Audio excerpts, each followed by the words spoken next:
like to go ahead and call the meeting to order. Our first item on the agenda is the minutes of the June 21st, 2020. Is that right? Shouldn't that be July 21st? Yes, ma'am. So could I make a motion, or could I hear a motion to approve with an amended date change to July 21st?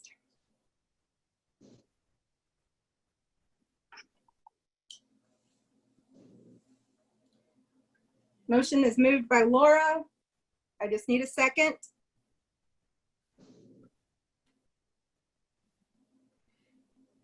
Councilman McAtee, do you have buttons? I do. Should I second even though I wasn't here?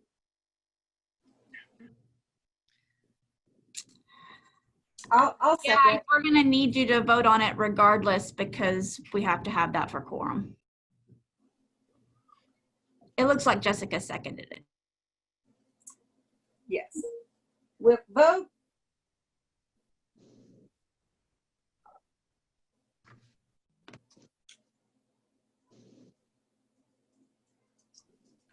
If everybody could vote. I did vote. That's everyone. That's Okay. everyone. Okay. And the motion passes.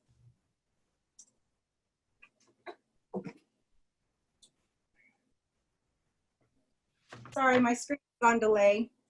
Okay, item number 3 on the agenda is the consent docket. We have items A through K. I would recognize a motion to approve the consent docket as a whole, unless there's items for individual consideration. We'll vote.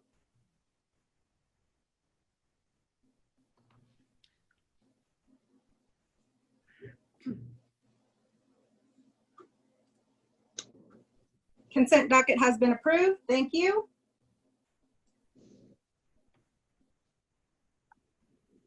Item number 4 on the agenda is the concurrence docket. Concurrence with the City of Oklahoma City for contract engineering service with Carollo Engineer Incorporated, project MC0646. I would recognize a motion to approve. Laura's moved, Larry has seconded, we'll vote.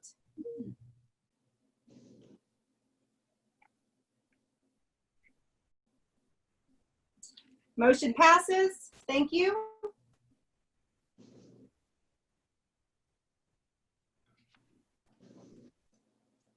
We have 2 items for individual consideration. Item A is ratifying and approving addendum number 1, adding a geotechnical report and answering questions, awarding contract to TJ Campbell Construction Company, project WM-0341, road improvement to East Stanley Draper Drive from Water Plant Road to South Westminster Road, in the amount of $2,288,685, and approving contract and bonds. I would recognize a motion to approve the item. Moved by Laura. I need a second.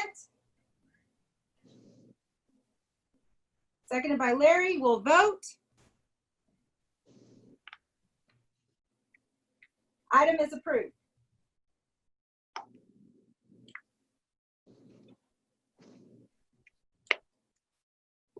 Item B under individual consideration, B1 is a presentation on the Tinker Air Force Base municipalization. Do we have somebody here to present on that? Thank you, Madam Vice Chair. Chris Browning, Utilities Director and General Manager of the Trust. In 2012, the Air Force approached the City of Oklahoma City and the Water Trust in regard to a solicitation to operate their water distribution and wastewater collection systems on Tinker Air Force Base. We developed a proposal and have been negotiating with the Air Force since then. And we hired Guernsey to help us with that proposal and negotiation. They have extensive experience in government contracts. And today we have Jarrett Stiggy with Guernsey, who's going to give you a bit more information. So Jared, are you on? I am, Chris. Okay, go ahead. All right. Thank you very much. And thank everyone for your time today. Chris is right. We've got a lot of experience in this. In fact, I was hired by Guernsey July 26th of 1999, and basically all I've worked on during my time here has been these Department of Defense utility privatization transactions where they sell their utility systems off to people who are more capable and better qualified, and oftentimes to provide those services. So if you'll indulge me, I've got a short PowerPoint slide that I'd like to step through to give you a sort of an idea of where things stand as we're getting close to the finish line here. I'll give you an overview of the water wastewater system, show you sort of the timeline of how we've gotten to where we are, describe the cost of service rates that are going to be agreed to, discuss in brief the transition plan and the performance years, and then be happy to take any questions that you might have. The overview is that, as we all know, Tinker is a key pillar of Oklahoma City's economy. I'd say the overall state's economy, and it's an economic engine, but it's requiring some substantial investment in both its water and wastewater utilities. They seem to have been neglected for funding over the years as dollars had been more focused on the war-fighting weapons platforms, maintenance of airframes, things of that nature. So based upon our studies, together with Chris and his folks, we've found that their water system is 91% past its design life, and the wastewater system is approximately 70% past its design life. And in total, Tinker needs around $130 million in today's dollars of capital expenditures simply to clear that backlog of utility infrastructure that has reached the end of its service life. Tinker attempted 2 different procurement actions that were full and open competition, where private sector firms were invited to bid. None of those were successful, so they came directly to the city, as Chris said, back in 2012, I guess, to see whether the city could help them out. And so it's our belief that Aquid is in the best position to meet their needs and to help sustain Tinker's important mission. One thing that's evolved through the course of our discussions is initially the Air Force was interested in having the trust fund a lot of this capital construction with bonds. That discussion evolved over time, and now the Air Force is going to prefer to use its own cash. So in each given year, when there's sticks of pipe that need to be replaced, or a lift station that needs to be removed, or whatever it might be, the Air Force is programming the money to pay for that out of cash funding from the Air Force, so that that will reduce or eliminate the need for the city to let bonds, which will tend to protect the city's bond ratings and the bond capacity. Another upside for this is by bringing that $130 million worth of water and wastewater infrastructure work to Tinker, it'll mean that there's going to be a lot of work for contractors and design firms to get that stuff done. And some of that may come from out of state, but you all know from your experience that a lot of that work is probably going to be performed by people who live in Oklahoma City or some of our surrounding municipalities, and will be a big economic boost to our local economy. And then lastly, and equally importantly, is that we are going to segregate the costs for serving Tinker and make sure that there is no cross subsidization that takes place. So in other words, the books for capital improvements, operations and maintenance, hiring specialized firms to do things like leak testing or pipe testing, all those costs will be held in a segregated account.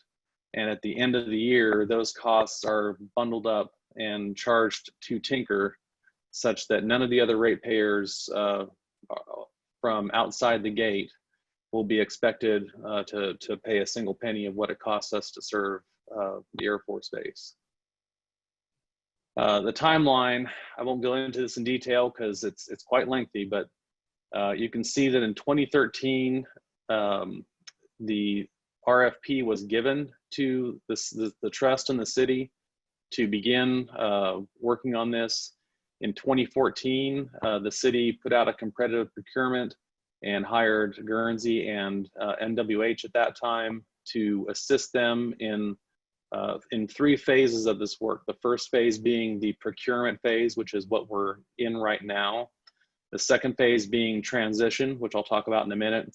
And the third phase being the full performance of the contract, which is the 50-year contract that will result if this contract is awarded to the trust and the city of Oklahoma City. So right now we are here in 2020 as we believe we've got all the final terms negotiated, and we're just looking forward to the final documentation and being able to review it, but certainly needing the approval of both city council and trust to actually execute a contract and begin to move forward. So for the cost of service rates, there were 2 pricing methodologies that we were allowed to offer under. The trust selected cost of service because we feel it's the most risk averse for both Tinker and for the trust / city of Oklahoma City. Essentially what it means is that we are going to segregate the costs for serving Tinker. We will communicate with them on a regular basis how much we expect capital improvement projects to cost, how much we expect the delivery of O&M services to cost, and reach agreement with the Air Force on those costs, and then we'll go forth and execute the work. At the end of each year, or at the end of whatever period the trust deems is appropriate, we will pause to take a look at the costs that we've incurred and how that compares to the revenue that we've been collecting from the Air Force Base. And at the point we identify that the costs we are incurring are insufficient compared to the revenue that we're collecting, we would then work with the Air Force to develop a proposed rate increase and then bring that back to the trust for a review and implementation.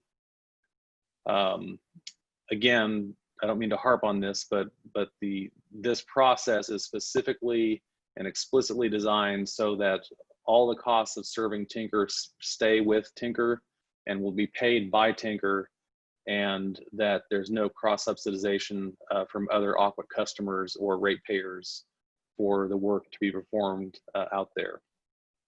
Now, in addition to these monthly utility rates that will be charged to Tinker, the draft provisions of the contract have several other mechanisms that would allow the trust to recover costs of service outside of a tariff. So for example, if we encounter differing site conditions in the middle of a construction project, we were told that, for example, we're going through an area that's supposed to be green field, and as we excavate, we find some old abandoned lines, and we need to stop and we need to perform an investigation.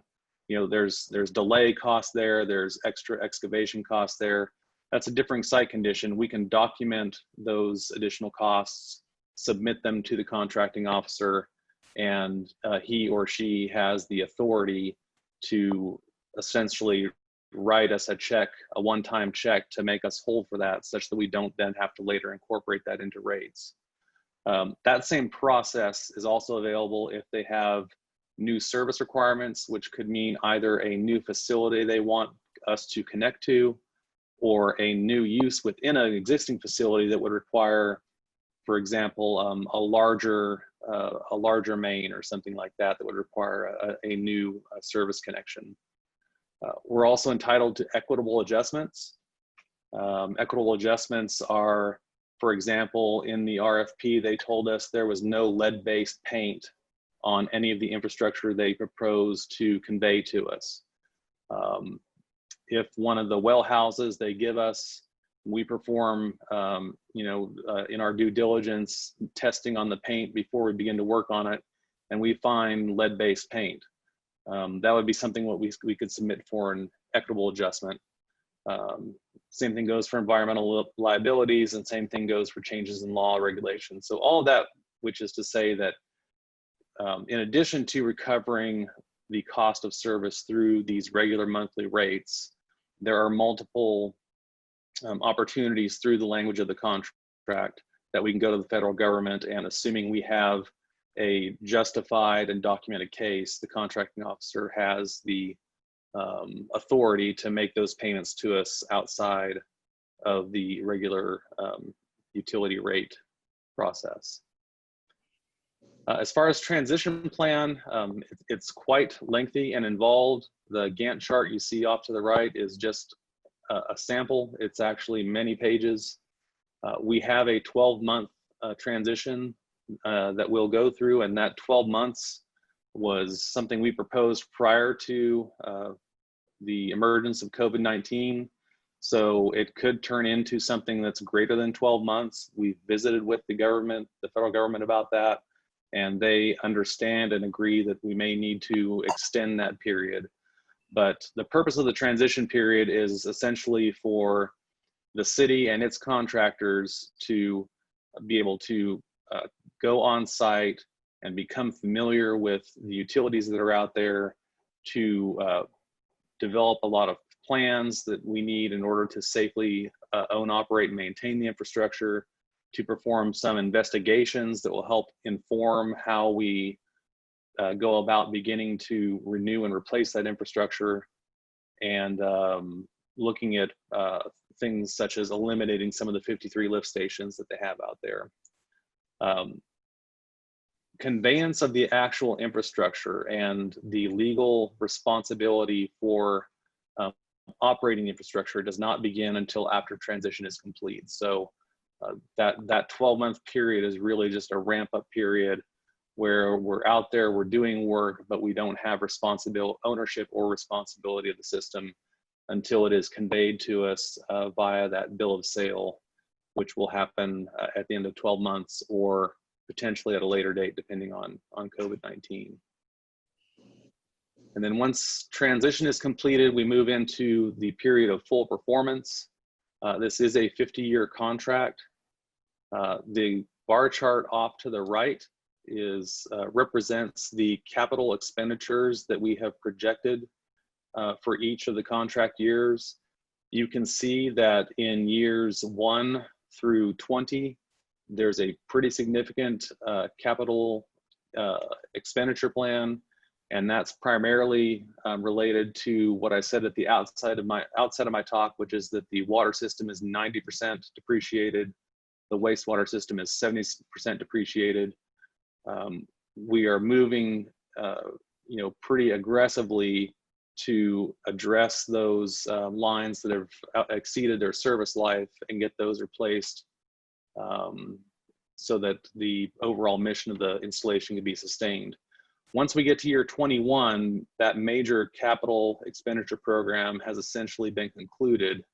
And for the remaining 30 years of the contract, you're looking at pretty much replacing things that fail or that have a relatively shorter life, like a meter would have a shorter life, things of that nature. Certain pumps have shorter lives. But the bulk of the work is in that first 15 years, or sorry, the first 20 years. And so in the first 5 years, we would be performing the initial system deficiency corrections, which is essentially taking care of things that are more urgent, either urgent from the perspective of the Air Force or urgent from the perspective of the trust as to the operation of the utility system. And then in years 6 through 20, the gray projects representing water and the yellow projects representing wastewater, those are the less urgent capital needs. Those are more tied to just replacing that infrastructure that's outdated. And I believe that is essentially what I had to present to you today. Overall, I feel like this is an excellent opportunity for the city of Oklahoma City to really step up and assist Tinker with what is really a challenge for them right now. They are gaining mission, it seems like, every year, and their water system was already antiquated and outdated, and with each of these new missions they're gaining, it's only going to place more and more stress upon that system. So I believe that the Water Utilities Trust and the city of Oklahoma City is, ideally suited to meet that challenge and make sure that Tinker stays the vibrant economic engine for Oklahoma City that has been for all these years. And with that, I'll conclude my remarks, but be happy to take any questions that any of y'all might have.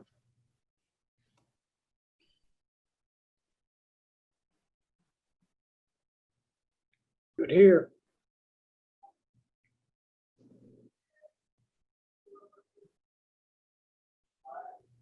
Jessica, you're muted. I'm sorry. Thank you, Jared. I appreciate the presentation and the information. Do any of our fellow trustees have any questions, or staff?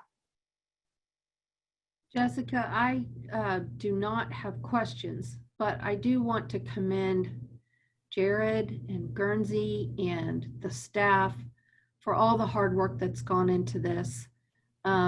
We have spent decades, it seems like, on this project, as Jared said, going back quite a long way.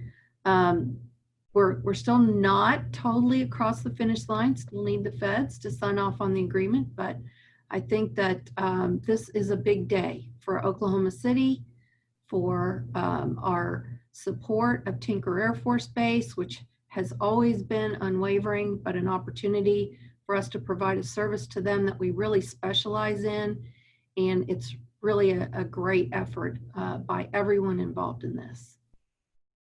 Thank you, Laura. Great words. And I do believe this is an excellent partnership moving forward. And Vice Chair, I do have a couple of comments. I want to make sure that everybody understands we do not have a contract from the government yet. They've given us a draft. We are working through the details of that draft, but we do not have that contract in place. What this item will do will enable me to continue to work on that contract and the details of that contract. And then once the Air Force gives us the notice, if they give us the notice, then it gives the mayor and the chair or their designees the authorization to sign the contract, to execute the contract without going back to city council and the trust. The reason for that is that the government's year end is September 30, and we're kind of running out of time. So if we had to wait to go to those two bodies for final approval before we could execute the contract, there's a high likelihood that it would not get executed in this fiscal year. So that's why we're asking for this approval today, rather than waiting until we get a final contract with authorization to proceed. Thank you for the clarification, Chris. I appreciate it. So I will go ahead and read the agenda item fully so we can vote on it. So we are voting on item number 2, which is the joint resolution with the City of Oklahoma City, authorizing, approving, and ratifying all previous actions undertaken, authorizing the general manager of the Oklahoma City Water Utility Trust and designated municipal counselor to take all actions necessary to complete and execute the proposed award contract, and authorizing the mayor, vice mayor, or designee of the City of Oklahoma City and the chairman, vice chairman, or designee of the Oklahoma City Water Utilities Trust to receive, execute, attest, seal, and deliver the award contract, and any other documents associated with the United States of America for the municipalization of the water and wastewater systems at Tinker Air Force Base. And I would recognize a motion for approval. Motion's been approved by Larry, Councilman McAtee, seconded by Laura, and we'll vote.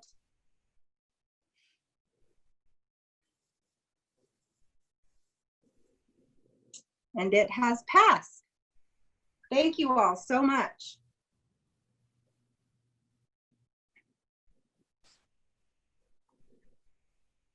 Next item is any items from trustees. No, thank you. No. General Manager's report. Chris. Thank you, Madam Chair. Thank you so much for agreeing to serve as the Vice Chair. We really appreciate that. Great first meeting and a very important first meeting. So thank you. Councilman McAtee, I would like to officially welcome you to the team. Thank you so much for willing to serve or missing a meeting where you were appointed or whatever the case may be. We're glad to have you. Thank you, sir. So much. We appreciate the time. I would like to give you all an update on the arrears in relation to the pandemic. We have approximately 13,000 accounts now that are in arrears. We're up 2,000 from the last time, with a total of about $5.2 million. But we're continuing to work with those customers to help them with a payment plan and make sure that we can keep their water service on when we lift the moratorium for water shutoffs. So right now, we're well below our anticipated $9 to $10 million limit, and we're pretty stagnant with the exception of the last couple of weeks. So I'll continue to give you the updates every meeting. And with that said, I have no further comments. Chris, can you repeat that dollar amount? You said about 13,000 and 5 point what million? 5.2 million. Okay, thank you. Welcome. Thank you, Chris. I appreciate the update. Are there any citizens to be heard? I have not received notification of any. Thank you. Well, seeing none, we are adjourned. Thank you all. Have a great afternoon. Thank you. You too. Stay safe.